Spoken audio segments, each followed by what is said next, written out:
It won't be for long. Just long enough for them to find out what's going on.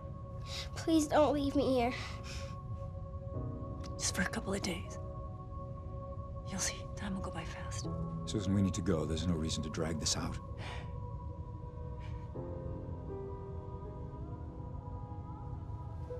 Be brave, darling. You're strong. I know you're strong.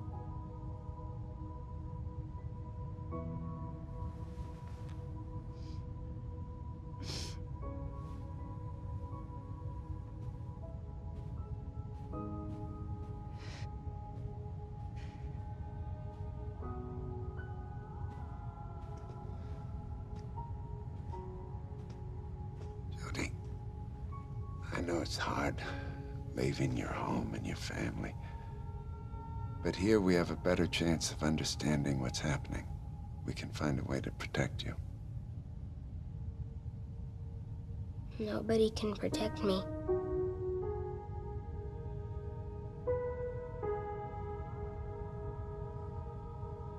Your belongings are in that bag over there. Cole and I are right next door. If you need anything or if anything's wrong, just call and we'll come right away. Okay?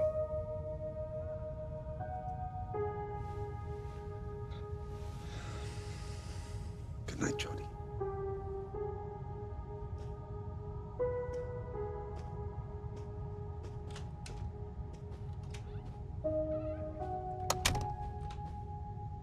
Oh, before we do anything, though, there is a conversation happening.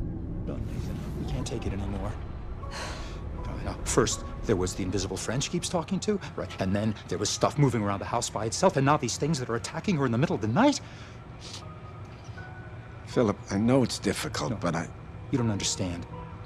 We're done. We quit. Hey, tell her we have to go away. I don't even really care, but there is no way she's coming back home with us. Okay, we want our normal life she's just back. a child. You're the only family she's got. She needs you. You can't dump her just like that. She'll get over it. But we're done pretending. Okay? Now you tell her, or I'll tell her. Give me some time.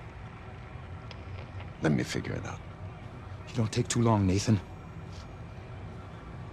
Come on, Susan. You know what? Whatever. You can't quit. You're fired. You're fired as my parents because you've been doing a really bad job.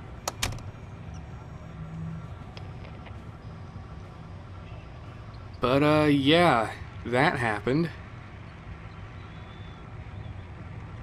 Oh, and it looks like he snapped out of it. So, time for another conversation.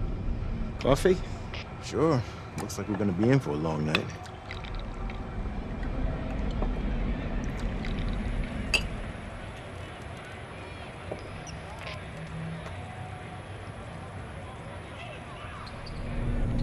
Thank you.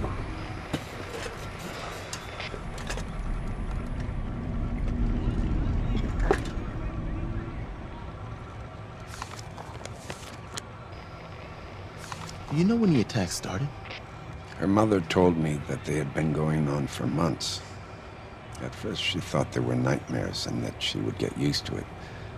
But then she realized there was more to it than that. Marks on her body. Look like scratches or bites. You see where these wounds are located? She couldn't have done this. And it doesn't look like child abuse. Maybe she's telling the truth. Maybe something is trying to kill her. Well, whatever the case, that's one brave little girl.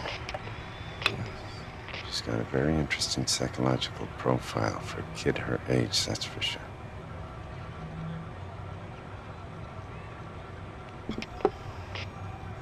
You look beat. Why don't you go off to bed? I'll take first watch. Call you at 3 a.m. Okay. Good night, Cole. Good night, Nathan. So we're going to see later that specifically Jodie can see and hear through Aiden. So all of these conversations that she is being privy to are kind of jarring. And speaking of jarring, if you try to go too far out of the play zone as Aiden, you get that weird high-pitched, like, noise, and then the screen goes black. So we can't actually go too far.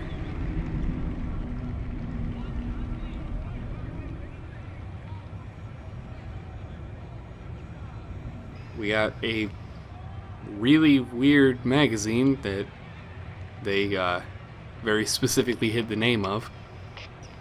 I imagine it's Cape Town, but I really couldn't find anything on the internet that kind of resembled it. There's a newspaper about baseball, kind of. There's a bunch of calendars over here, a couple of posters. But the really neat thing that I like about this section is you see all the monitors where the cameras in the room are. They're live. Like, this is actually where Jodie is, and if she moves around, like, you can actually see her move in the monitor. It's a neat little detail that I'm glad they got right. And remember, if you're planning on staying up all night to watch some Paranormal Activity, to drink some natural mineral clear water. You know, none of that cloudy stuff. So anyway, let's actually get back to Jodie in a room that is feeling a lot more like a police interrogation room with a one-way mirror and all of these cameras. There are a lot of them. But I guess if you're going to observe some freaky paranormal stuff, you know, you kind of need them. Still weird, though.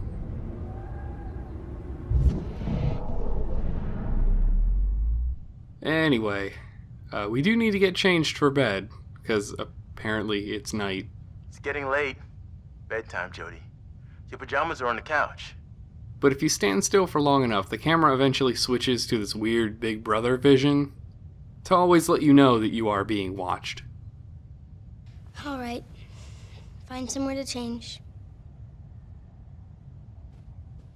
So the living room, the kitchen, the bedroom, those aren't good places to change.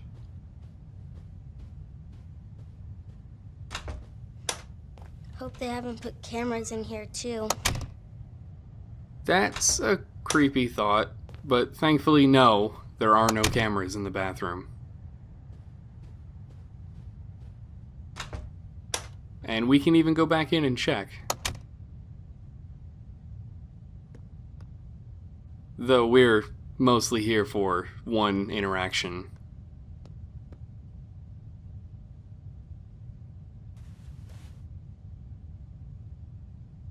And hey, no weird jump scare things. Or whatever. So this is already better than home.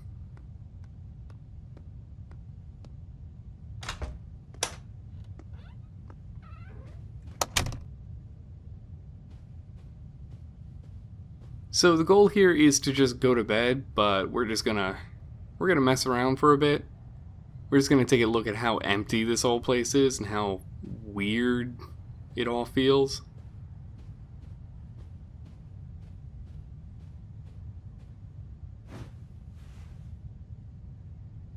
So hey, just like home, let's see what's on TV. Oh, it's this.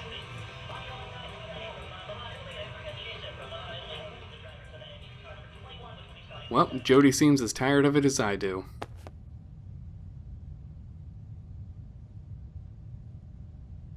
Unfortunately, that's really all there is to do here.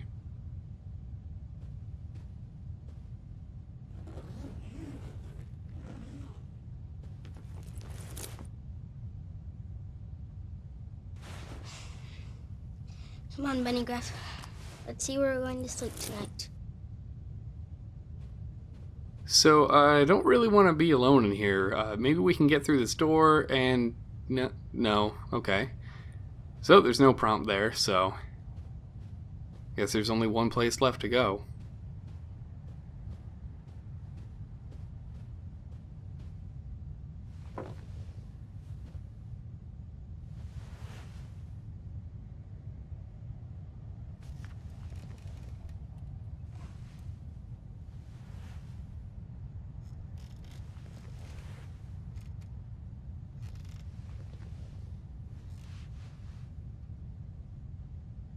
I'm gonna turn out the light now. Good night, Jody. Wait!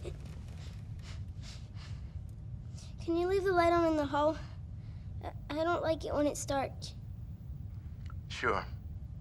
How's that? Good Good night. night.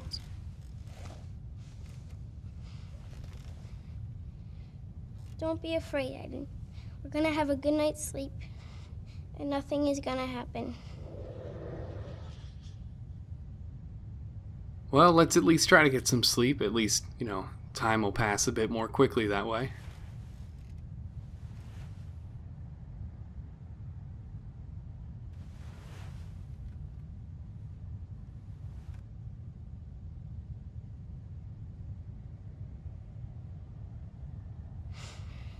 I can't sleep, Aiden. I think I need a story. Okay. I don't really know how a ghost with no voice is going to tell a story, but it wants us to do something with this flashlight.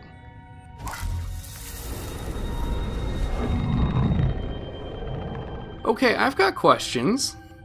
The biggest one is how? Oh. Huh.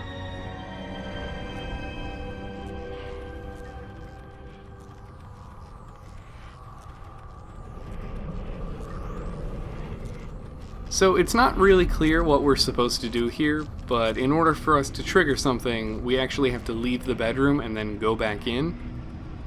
Before we do that though, we can kind of look around and see that Cole is just really doing his job. So good.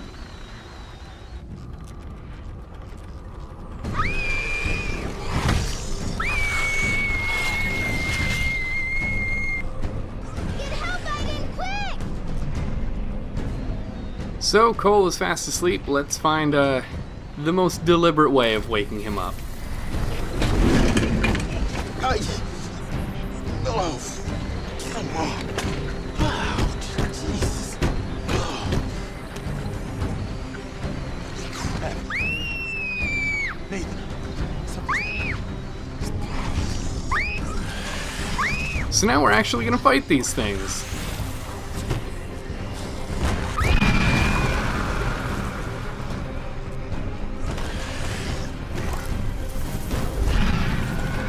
It's not super clear if it's the same ghost thing multiple times, or if it's different ones and we're just sort of obliterating them as they come along.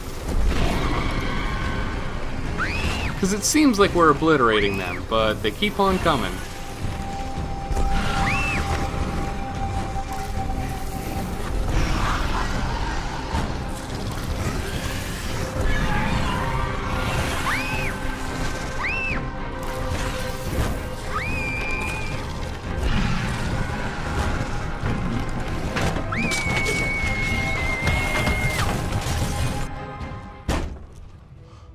My God, Jody! Get a doctor! Hurry! It's okay. It'll be all right now. Aiden isn't scared of them anymore.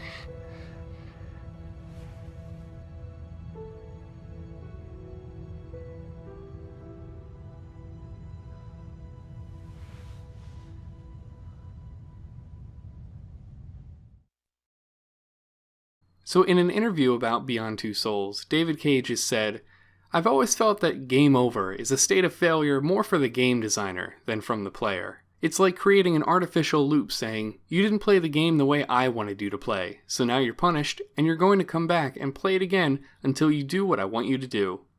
That's from an article with a bit of a cryptic title.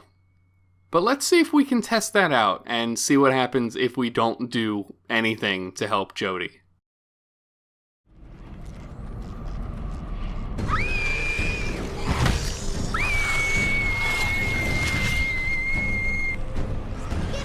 Now this initial part is going to play out the same way. We have to at least get Cole to wake up. Oh, what the?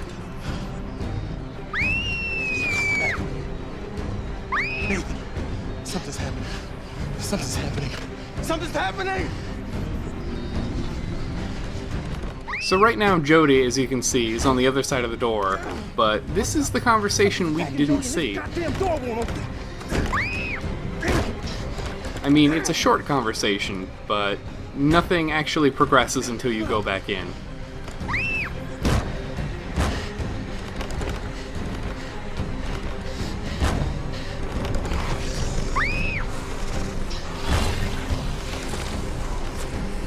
So if you just sit here and wait, the game will eventually move forward, but it's going to take a long time, and we've already seen most of this, so, you know, let's just speed this up a bit.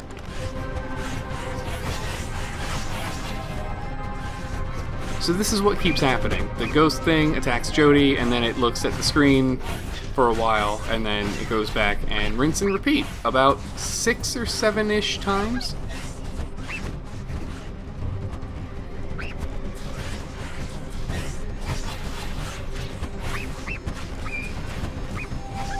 Until eventually... Jody, are you all right? I think it's over. You can beat him, Aiden. I know you can. Don't leave me alone again. Don't ever leave me alone.